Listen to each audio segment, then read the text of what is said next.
วัสดีค่ะมามาวันนี้มีอะไรพิเศษนะคะ จะมาให้ทุกคนดูอีกแล้ว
สวัสดีค่ะ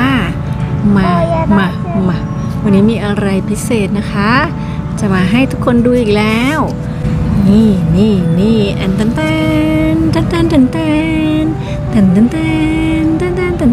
มันคืออะไรนะคะอ่านออกไหมเอ่ยมันบอกว่า Big Willie นะคะก็คือมันมาจากคำว่าวิลเลียมก็คือคนที่ชื่อวิลเลียมนะคะเป็นชื่อที่ค่อนข้างจะคอมมอนที่นี่นะคะแล้วเขาก็แบบประมาณว่าเรียกกันง่ายๆนะคะว่าวิลลี่นะคะทีนี้เขาก็เลยเอามาทำเป็นยี่ห้อนะคะแบรนด์ Big Willie นะคะแล้วเขาบอกว่ามันเป็นเบียร์นะคะมันเป็น crafted beer นะคะแต่มันไม่มีแอลกอฮอล์นะ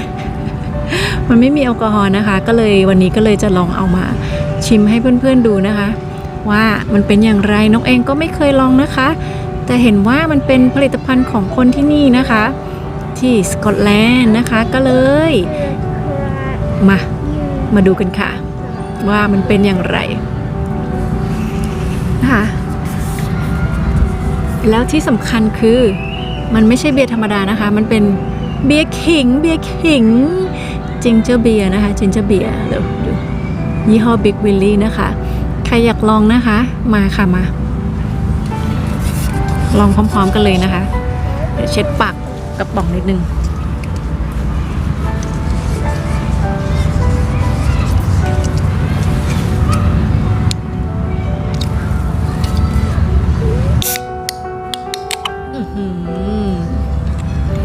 ออกจากฟิซซี่นะคะแล้วก็น้ำสีขาวนะคะเป็นสีขาวๆใสๆเหมือนสไปร์เลยเดี๋ยวขอชิมว่ามันจะเหมือนสไปร์หรือเปล่าโอ้โหกลิ่นขิง ดมแล้วกลิ่นขิงเลยนะคะเนี่ยว้าวเหมือนอะไรเนาะ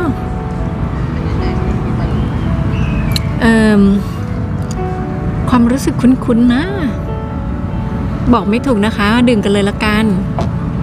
เอ้า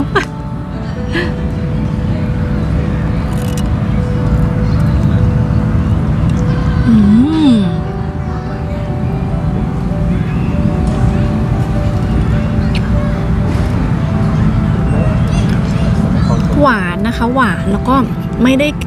ด้เข้มมากนะคะรสชาติของขิงโอเคอ่ะ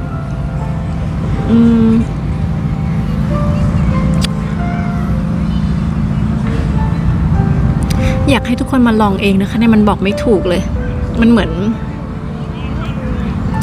มันไม่ได้แรงมากนะคะแต่มันมีกลิ่นแล้วก็รสชาติของขิงเบาๆนะคะแล้วก็เหมือนผสมกับสไปร์อ่ะก็หวานนะคะอร่อยดีดูเหมือนดื่มสไปร์แล้วสุขภาพเลย โอเคเลยนะคะเนี่ยทำไมเขาเรียกจิงเจอร์เบียร์ก็ไม่รู้เนาะทั้งที่จริงๆก็น่าจะเป็นแบบจิงเจอร์ซอฟต์ดริงก์อะไรอย่างนี้นะคะเนาะเวิร์กอยู่ค่ะเวิร์กอยู่ถ้าพูดถึงสามารถที่จะแบกไปเป็นของฝากกับเพื่อนๆที่บ้านเราก็ได้เลยนะคะเนี่ย ถ้าน้ำหนักไม่เกินนะคะเวิร์กอยู่นะคะทีนี้ก็เดี๋ยวนกจะดูนะคะเขาแนะนำว่าให้ดื่มตอนที่มันเย็นๆนะคะเซิร์ฟคูลดื่มตอนเย็นๆเลยนี่เหมือนคนสกอตแลนด์ไหมโหนดผมสีแดงแล้วนะคะ ตัวบึกๆแบบนี้นะคะเหมือนพวกไวกิ้งเนาะ ก็เดี๋ยวขอดูซิว่าเขาพูดว่าอะไรบ้างนะคะอันนี้เขาบอก special blend ด้วยนะคะ serve cool นะคะอย่างที่บอก best enjoy in a อะไรเนี่ยอ่านไม่ออกอันนี้อ่านไม่ออกเลยดิ best enjoy in a porter tan card over ice with a chunk of Ceylon lemon มันแปลว่าอะไรก็ไม่รู้นะคะไม่รู้จักเป็นคำพิเศษของคนสกอตหรือเปล่านะคะแต่ว่าเขาแนะนำว่าให้ใส่เสิร์ฟเย็นนะคะคือให้ดื่มเย็นใส่น้ำแข็งแบบนี้นะคะจะดีมากๆถ้ามีมะนาวนะคะมะนาวสักนิดหนึ่งเนาะเหมือนเป็นเครื่องดื่มอะไรเนี่ยก็จริงๆใช่อันนี้ก็จะบอกว่า sparkling ginger flavored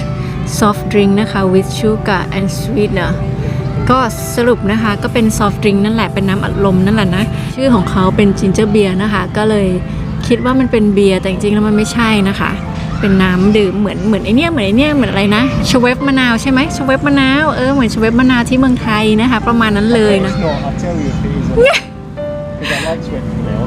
หรอโอเคก็นี่นะคะคุณสามีนกบอกว่าเขาคิดว่าไม่เหมือนนะคะแต่เขายังไม่ได้ลองนะคะเพราะว่าเขาบอกว่าเขาชอบชเวฟมะนาวที่เมืองไทยมากแต่อันนี้มันเป็นรสชาติขิงที่เขาไม่ชอบนะคะเดี๋ยวให้เขาลองแล้วเขาจะว่ายังไงนะคะอ่ะพอแล้วลูกอร่อยไหมตกลงอร่อยไหมอร่อยตอนแรกนะคะก็คิดว่าเป็นเบียร์นะคะพอเป็นซอฟต์ดริงก์ก็เลยให้ลูกลองชิมด้วยนะคะลูกก็ติดใจชอบนะคะมาดูรีแอคชั่นของคุณสามีนะคะก็เพิ่งเคยลองเหมือนกันนะคะแล้วเขาไม่ชอบขิงนะคะแต่เขาชอบชเวฟที่เมืองไทยดูนะคะว่าจะเป็นอย่างไรแดดออกฝั่งนี้โอ้อันนี้คือโอเวอร์แอคชั่นนะจริงเหรอ really ตัวเราละ นึกว่าหลอกนะคะเนี่ยไม่ชอบจริงๆมันเป็นรสชาติขิงที่เขาไม่ชอบนะคะก็แต่ว่าลูกชายชอบเพราะว่าลูกชายนกก็กินขิงตลอดนะคะชอบไก่ผัดขิงเวลาไอนกก็จะสับขิงให้เขากินก็กินได้ค่อยๆกินลูกเด็กชายก็ชอบนะคะแต่ว่าคนแก่ไม่ชอบ It's a shame because it's kind of it's on the edge of like that could be quite ใช่ nice มันไม่ มันไม่ strong มันไม่เข้มนะคะรสชาติของขิงมันไม่เข้มพอแล้วลูกก็จะกินหมดเลยนะคะเนี่ยไม่ได้เลยก็คิดว่าคนไทยน่าจะชอบนะคะเพราะว่าคนไทยเนี่ย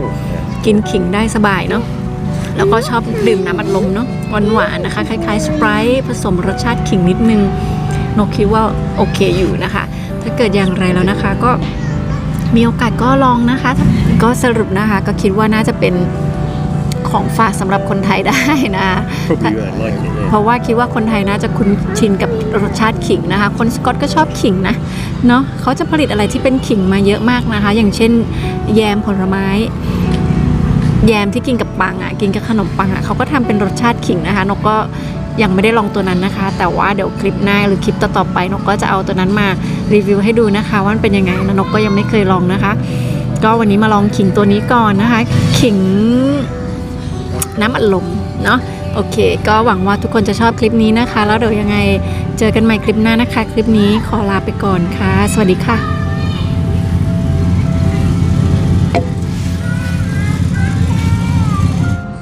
ดูดินกก็เป็นลายลึกมากเลยดูในกล้องดิไม่ได้ดูหรอกดู บอกให้ดูในกล้อง You're as bad as Darwin ให้ดูในกล้องดูในกล้อง